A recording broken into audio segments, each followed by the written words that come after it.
नमस्कार, मैं रवि सूर्या। आज हम लोग शाहजहाँपुर की उमाया तहसील में जो भैंसी नदी बह रही थी, उस नदी के समीप खड़े हुए हैं और यह नदी कभी अपनी बहुत ही अविरल धारा में बह रही थी। इस नदी को पुनः सुचारू रूप से इसकी धारा जो है पुनः चालू हो जाए, इसलिए कुछ लोगों ने इसे दोबारा इसकी धारा बहाने के लिए दोबारा इसके लिए पदयात्रा कर रहे हैं। तो आज हम उन्हीं बंधुओं के पास हैं, उन्हीं लोगों के पास हैं जो लोग 22 तारीख से और आज अभी 27 तारीख तक इस पदयात्रा जो बंडा देवकली से चलकर और मीरपुर कुटी पर आई है, आज इनकी यात्रा जो है संपन्न होगी। आइए आप सभी को ऐसे महान लोगों से मिलाते हैं जो इस अविरल धारा के सहयोगी बन रहे हैं, धारा को पुनः सुचारू रूप से चालू कराने का प्रयास कर रहे हैं। आइए मिलाते हैं इसके। जी भाई साहब, आपका शुभ नाम क्या है? संत कुमार सिंह। जी, आप भी इस यात्रा में शामिल हैं? वे संत प्रसन्न नगर बंडा से हैं जी। और ये यात्रा जिस दिन से चालू हुई हमको सूचना मिली जी। तो हम भी वहाँ पहुँचे। भाई साहब हमारे राजीव सिंह जो हैं जमा कोठी से, जी। तो इनके साथ में हमको अच्छा लगा और इनका साथ निभा रहे हैं बराबर लगातार। अच्छा दिन है। जी। शुभ नाम क्या है? मेरा नाम संजय शुक्ला है। मैं गौरक्षा विभाग से तहसील अध्यक्ष को आया हूँ। वैसे आप क्या करते हैं? मैं वैसे तो इंटर तक पढ़ाई की है, गायत्री परिवार से भी हूँ और मेरा सामाजिक कार्यों में जीवन से ही वैसे पहले से ही रुचि है। और इस बैठक की जो योजना थी उसमें मुझे बुलाया गया। मैं इस योजना से जब से भी जुड़ा हूँ, 22 तारीख से चल रही है। मैं लगातार 24 घंटे हूँ और जगह जगह जिस गांव से गुजरते हैं वहाँ के लोग मुझे जलपान कराते हैं। जैसे आज भाई साहब हमारे जो आए हैं नरेश जी, इन द्वारा जलपान व्यवस्था कराई गई मीरपुर कुटी पर।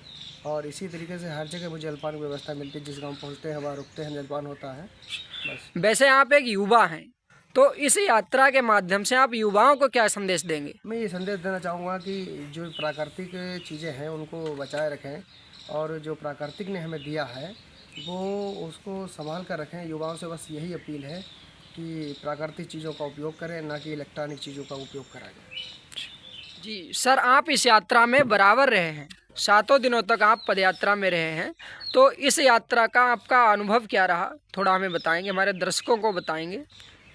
इस यात्रा जो भैंसी नदी पुनर्जीवन जनजागरण की पदयात्रा रणेंद्र नीरज सिंह भाई साहब के सानिध्य में हम लोग निरंतर आज 6ठा दिन है चल रहे हैं। तो इसका अनुभव एक बहुत बड़ा अनुभव है कि पहले तो हमारा एक परम सौभाग्य है कि ऐसी यात्रा करने का हमें जो हमारे जीवन काल में पहला अवसर है। और शायद ऐसी यात्रा कभी हम लोग कर पाएँ, लेकिन परम सौभाग्य पहला अवसर हो, शायद लास्ट अवसर होगा।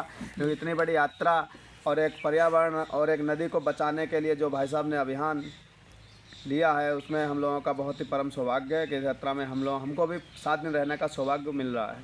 भैंसी नदी की जन जागरण यात्रा जो पुराने समय में चल चुकी है, आप लोग मैंने सुना है उस कार्यक्रम में जुड़े थे, तो उस कार्यक्रम का अभी तक क्या परिणाम रहा, इस विषय में थोड़ा हमें जानकारी देंगे।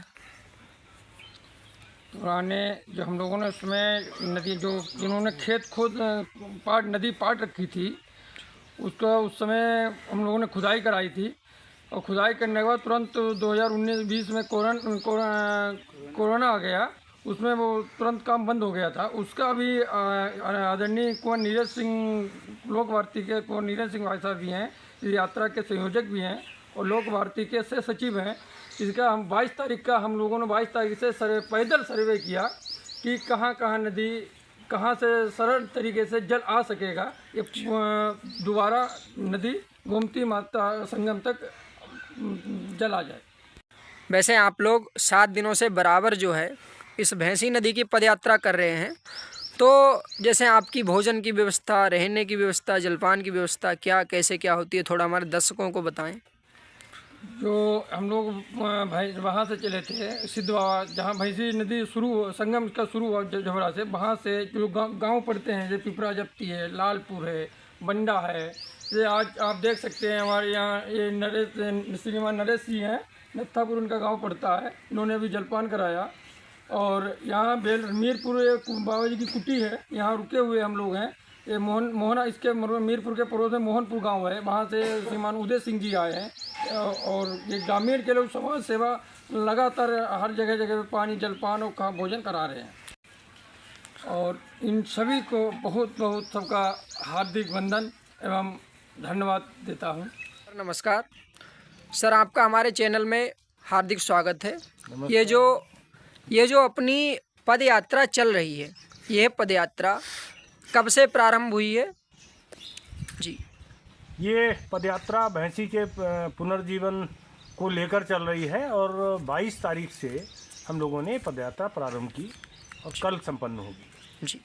तो इस पदयात्रा जो है, इस तरीके की पदयात्रा पहले भी हो चुकी है क्या?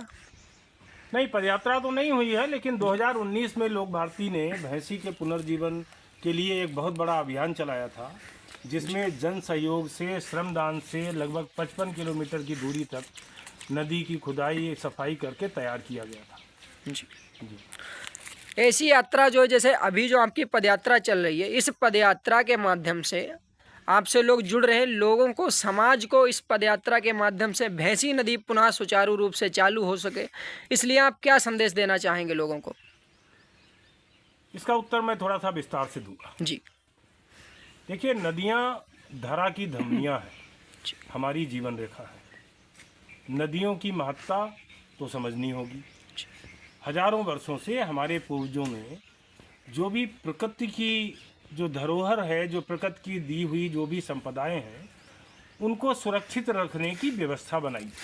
उन्होंने ऐसी जीवन शैली अपनाई थी जिससे हमारी आवश्यकता का जो जल है अथवा अन्य व्यवस्थाएं हैं, हम अपनी आवश्यकता भर का उपभोग करें। अभी क्या हो गया है, पिछले 7-8 दशकों से हमने उपभोग को बढ़ा दिया है और उनके संरक्षण का भाव समाप्त हो गया। पूरे देश में जो नदियां हैं, हम अगर मुख्य गंगा नदी की बात करें तो गंगा नदी स्वयं में प्रवाहित नहीं होती, अकेली गंगा नदी प्रवाहित नहीं होती। गंगा नदी की बहुत सारी सहायक नदियां हैं, उनमें से गोमती एक गंगा नदी की प्रमुख सहायक नदी है, और फिर गोमती की भी सहायक नदियां हैं। उनमें से एक सहायक नदी भैंसी नदी है, जो पिछले 20 वर्षों में जल शून्य हो गई है, जिसके लिए हम लोग इसमें पुनः जल प्रवाह आए, हम लोग प्रयत्नरत हैं। अब इस पदयात्रा के मेरे 2-3 उद्देश्य थे। एक तो 2019 में जो अभियान चला था उसमें बहुत बड़ा काम हुआ था। बीच में कोरोना काल आ गया तो काम बाधित हो गया, और जब कोई काम बाधित होता है तो उसे पुनः प्रारंभ करने में बहुत शक्ति लगानी होती है और योजना करनी पड़ती है। तो इसे पुनः प्रारंभ करे, इसके लिए मैंने सबसे सहज कार्य मुझे पदयात्रा लगा कि पदयात्रा के माध्यम से 3-4 बिंदु हैं जो हमारे पूर्ण होंगे। पहला बिंदु ये कि इस भैंसी नदी की वर्तमान स्थिति क्या है। तो मैंने भैंसी नदी 3 धाराओं को मिलकर के बनी है। एक धारा पूरनपुर ब्लॉक से जो है वहाँ सिद्ध बाबा मंदिर है, वहाँ से निकली है, और नवादा, नवीची, पिपरा जप्ती, लालपुर, बंडा होती हुई जो बंडा पवाया रोड है, वहाँ भैंसी के पुल पर आकर समाप्त हो जाती है। दूसरी धारा देवकली ग्राम में एक झील से निकली थी और करखेड़ा गांव में 2-3 किलोमीटर चल के एक धारा में मिल जाती है। तीसरी धारा जिससे पूरे वर्ष जल आया करता था वो गहलुइया ग्राम है, वहाँ भी शारदा नहर का जो जल रिसाव होकर के झाबर बन जाता है, उस झाबर से जल आता था और वो रामदेवरी और अन्य सारे गांव में होते हुए और उसी पवाया रोड पर पुल के पास मिल जाती है। इन धाराओं को मिलने के बाद जो है भैंसी सड़क से पूरब की ओर पन्न घाट, जहाँ पर गोमती में संगम है, वहाँ तक की यात्रा करती है। तो एक तो इससे ये हुआ कि पूरी भैंसी नदी की यात्रा का मेरा सर्वेक्षण हो गया। कहाँ अतिक्रमण है, कहाँ से जल आ सकता है, कहाँ नदी बिल्कुल समाप्त हो गई है, कहाँ आधा अतिक्रमण है, अतिक्रमण की क्रिया चल रही है। इन सारी चीज़ों का हमने रिकॉर्ड लिया है फोटो सहित। उसका संबंधित विभागों में आगे सूचना भेजेंगे। दूसरा एक बड़ा संदेश और बड़ा काम क्या है कि हमारा मानना ये है कि इन प्राकृतिक धरोहरों को संरक्षित करने के लिए जो करने का मुख्य दायित्व है वो समाज का है। समाज अपने इस दायित्व से विमुख हुआ है। और अभी क्या है कि परिवारों में ये संस्कार ही अब नहीं है, इस नई पीढ़ी को संस्कार नहीं। तो दो बातें जो गांव में गोष्ठियां करके हम संदेश देते हुए आए हैं कि इन नदियों को जीवित रखना है, अगली पीढ़ी तक जल रहे, ये अगर हमारे मन में चिंता है तो हमें दो काम अवश्य करने होंगे और गांव-गांव करने होंगे। एक ये कि हमारा गांव जल समृद्ध हो, तो कैसे हो? हमारे गांव के तालाब पूरे वर्ष जल से भरे रहें, स्वच्छ हों। ये काम ग्रामवासियों के करने का है, इसमें प्रधान और प्रधानमंत्री से कोई मतलब नहीं। ये भाव आना चाहिए ग्रामवासियों में। दूसरे, प्रकृति हमारी माँ है।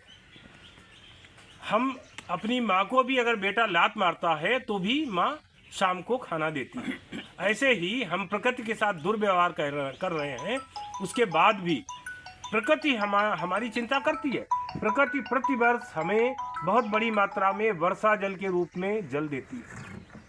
अब हमें अपना दायित्व, तो हम अपनी भूमिका भूल गए हैं। वैसे सर मैंने सुना है आप नोएडा में जो है इतनी बड़ी इंडस्ट्री चलाते हैं, लेकिन नोएडा से और यहाँ जिला शाहजहाँपुर की तहसील पुवाया जो भैंसी नदी पड़ती है, तो इससे आपका लगाव और इसे बचाने का या अन्य जो नदियाँ हैं, जैसे मैं देखता रहता हूँ सोशल मीडिया के माध्यम से कि आप पर्यावरण बचाने का बहुत ही अच्छा प्रयास करते हैं, लोगों को जगाते रहते हैं, संदेश देते रहते हैं, जैविक खेती के विषय में बताते रहते हैं। लेकिन नोएडा में इतनी बड़ी इंडस्ट्री होने के बावजूद भी आप नदियों को पर्यावरण बचाने का आपके मन में कहाँ से विचार आया? थोड़ा इस विषय में बताएं भाई साहब। देखिए, ये तो भारतीय परिवारों के संस्कार ही होते हैं, बालपन से ऐसे संस्कार मिले होंगे। और हमारी जन्मभूमि है इसी क्षेत्र में, जेमा गांव में मेरा जन्म हुआ है। मैं 8वीं क्लास तक यहीं पढ़ा हूँ। तो इस क्षेत्र की आपका जो भी गांव होता है, जो जन्मभूमि होती है, वहाँ का पेड़ की पत्तियाँ, वहाँ की मिट्टी का एक एक कण, वहाँ की भूमि का एक एक जल की बूंद है, वहाँ के प्राइमरी स्कूल जिसमें पढ़ा हूँ उसकी दीवारों की स्मृतियाँ, ये सदैव जीवन भर रहती हैं। इनका ऋण होता है और हर किसी का दायित्व है कि जब अवसर मिले तो उसका ऋण उतारना चाहिए। अब मुझे ये जो भैंसी नदी है, मुझे खूब स्मरण है। मेरे बाल्यकाल में हम लोग जब स्नान करने जाते थे गोमती मैया में, तो भैंसी नदी में पूरा जल प्रवाह मैंने अपने बाल्यकाल में देखा हुआ है। जब मुझे पता चला 2019 का अभियान जब मेरे बड़े भाई साहब ने लोक भारती के साथ मिलकर के चलाया और मुझे पता चला कि ये नदी सूख गई है, तो मेरे मन में भी भाव आया कि चूंकि मैं पहले से ही पर्यावरण के विषय से जुड़ा हुआ हूँ, तो मेरी जन्मभूमि के आसपास अगर इस प्रकार की कोई नदी सूख गई है तो मुझे एक जीवन में ये उद्देश्य लेकर के चलना चाहिए कि इसमें पुनः जल प्रवाह आए। और मैं आज आपके चैनल के माध्यम से ये घोषणा करता हूँ कि इस नदी में पुनः जल प्रवाह आए, अविरल प्रवाह बने। ये मेरे जीवन का अंतिम उद्देश्य है। मेरा पूरा जीवन मुझे इस कार्य में लगाना है, परिणाम ईश्वर देगा।